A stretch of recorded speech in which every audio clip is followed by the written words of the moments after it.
feet. And when I came out, waiting for a boat that would take me back to where I'm going to, I saw a big ship, very big wooden ship. And I entered. When I entered, I sat by the window side.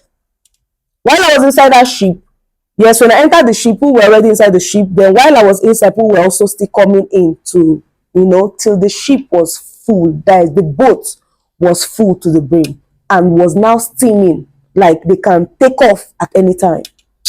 But I was looking at those very important documents I was holding.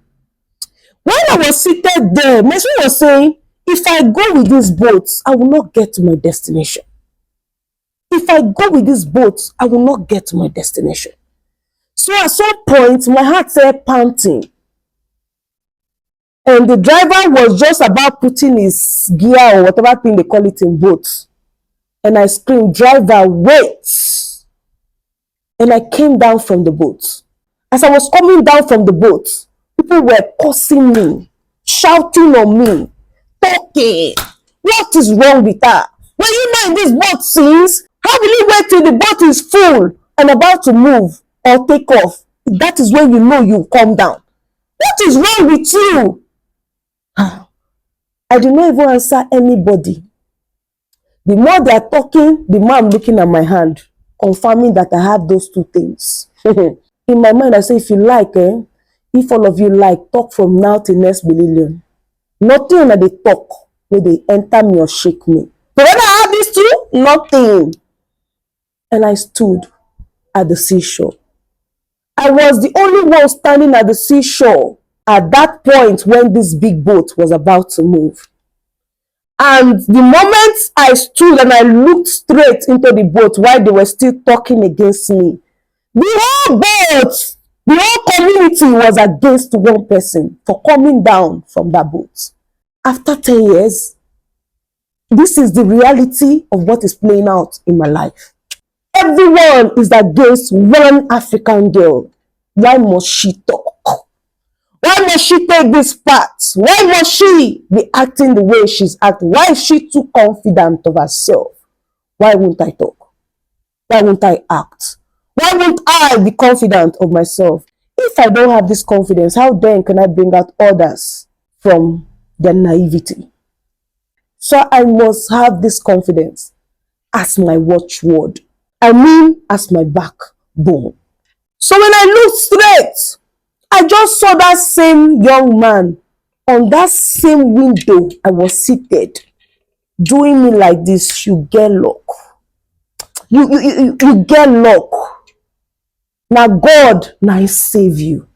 I opened the black and white file, this local black and white file, and checked again that I still have those two things. I just ignored him and looked away from where he was doing it. And the boat started going.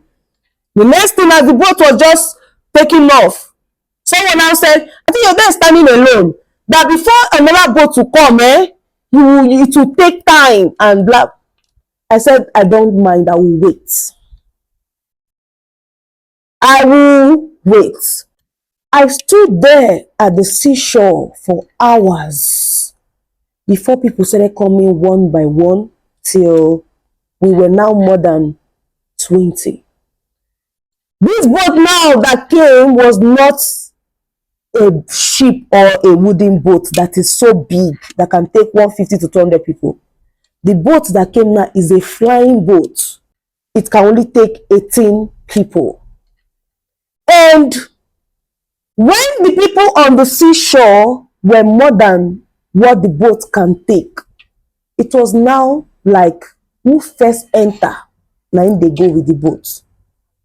And everybody entered in that boat. I was the last person that was not having the chance to enter the boat. I was like, for what? Both that was the first to stand there when nobody was here. I just fling my leg and put one leg in the boat. As soon as I put one leg, as I was putting my second leg, space came out for me and I became the first person on that boat. You know, a boat is like this. I was now the first number one on the boat. And I started saying, Let's go. We are soldiers, soldiers of the Lord. In the name of Jesus, we shall come. The men in the boat started putting style into the song. I was happy that people could join me. We're just singing, and the boat started going. After the boat left, something still happened. But I will not share it here in this story because we don't have so much time again. Please keep it locked here with the African girl story. The spiritual controls the physical. The same way that they were accusing me in that boat 9 to 10 years ago in the realm of the spirit, that is the same way physically now, right now. Everyone, almost everyone that really knows me is against me. Because they feel the boats I am entering now is not the boats that they know I am supposed to be in. Not the circle, not the cage, not the naivety, not the stupidity. But I stood my ground in the realm of the spirit and I got what I wanted, and I'll be sharing it in the next story. You must stand your ground. No one will do it for you except yourself. Two people you must hold strong is God himself and yourself. Two people you must expect greatly from is God himself and yourself. Other than that, no one, nobody will help you. They will first of all help themselves before thinking about helping you. So think about it. The story is to inspire you. The story is to teach you. The story is to let you know that there is hope for tomorrow. So this is why we'll be wrapping it up on the African girl story. I am Belema of Yes Mama, the African girl with the divine ultimate mandate.